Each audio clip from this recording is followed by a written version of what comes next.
What cannot be controlled is dangerous to those who seek power. I don't believe in coincidences. If this video just came across your algorithm, there's probably a message in here for you. Let me know in the comments. But don't force the message to fit. If you find yourself arguing with it in any way, just leave it behind for the people whom it's meant for, okay? These are collective messages. But this is a myth that came in. Myths are very broad. I work at the egregore level, so this applies to someone you know, if not to yourself. The story is of Romulus and Remus. Rome was not built in a day.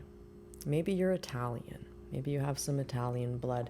Maybe you have some of Aphrodite's blood, Venus, because they're descendants. Rhea Silva. She was a chaste Vestal virgin charged with keeping the sacred fire. Daughter of King Numitor. Now, King Numitor was overthrown by his little brother, Amulius. His little brother, the jerk, he got more money. He found someone else's treasury. He got more money, and he got his older brother dethroned. Killed all of his male sons, his male children, and his daughter, Rhea Silva, forced her to be one of the Vestal virgins, just keep the sacred fire burning. But then she got raped by Mars or Hercules, or some stories say just a random person. But she became pregnant with twins, and for breaking her vow of chastity, King Amulius was supposed to, bury her alive or throw her off a cliff, but he didn't want to anger Mars or Hercules, a demigod or a god, so he imprisoned her, and he ordered for the twins, Romulus and Remus, to be killed, to be buried alive, thrown off a cliff. But anybody who was given the task, they couldn't do it. They couldn't kill these little babies. So they were sent down the river in a basket, as the story goes. And the river god Tibernus ensured their safety, and the basket caught on the roots of a fig tree. And then Lupa, the she-wolf, nursed them, and the woodpecker, Picus, fed the babies. And then a farmer couple found them, and they became shepherds. And shepherding one day, they got into a fight with some of King Amulius's shepherds. Remus got captured. Romulus goes to rescue Remus and ends up killing King Amulius in the process. And so he's offered the throne, but instead he reinstates King Numitor. And then the two brothers go about looking to found a city of their own. And then they argue. The Remus wants the Aventine Hill, which means birds, I think. So they argue, they actually meditate and do this bird prophecy thing where the birds talk and decide which place is more holy, and Remus sees 6 birds on the Aventine Hill. Romulus sees 12 birds on the Palatine Hill. So he's like, I have 6 more birds, I win. But Remus is like, the birds landed here first. So number 6 and 12, maybe it relates to DNA strands. It's all metaphorical, Maybe you have a brother that you're arguing with, a twin, a double, your shadow self. So it's everything, right? Often in family, we project outwards our own internal shadow. So eventually they're arguing, they're really like set, like Romulus wants the Palatine Hill and Remus wants Saventine Hill. So Romulus is getting really sick of Remus's crap, you know, and he just starts building a wall.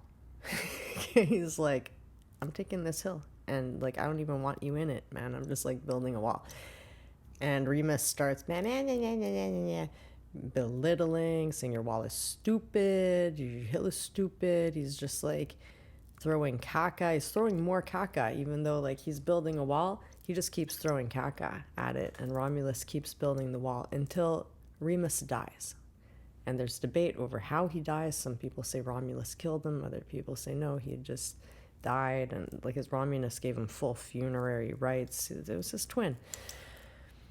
And he died somehow. And this was how Rome was built, by Romulus.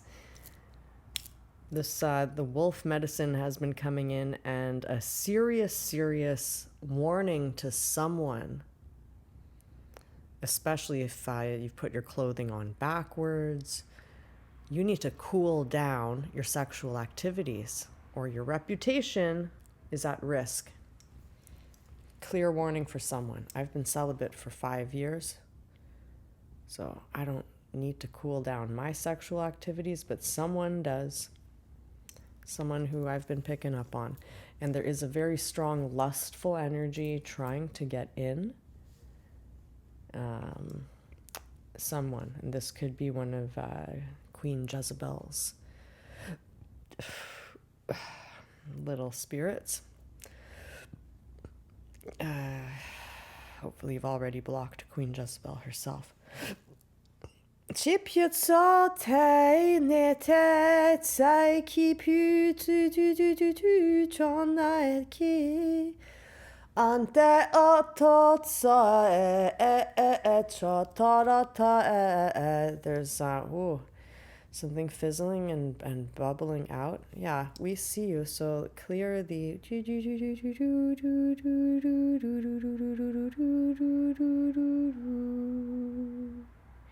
It's a higher sexuality when you link your sacral with your heart and your crown. It's sacred. Sacred union. It's not the same as lust, let's go. Oh, come on. Totally different energy. That lustful energy seeks to siphon, to steal, to devour. And then you have all kinds of of porn programming that makes that seem good and wanted, yes, to be given totally devoured, but that's different from a conscious intertwining and melding of auric fields. It's because when one person is tantric and the other isn't, it leads to devastation. And you don't want devastation. You want to build a wall to protect Rome. You want to build a strong city. You don't want to get destroyed before your city's even built, because you're making fun of someone who's building a wall. So the wall is symbolic of the boundaries. This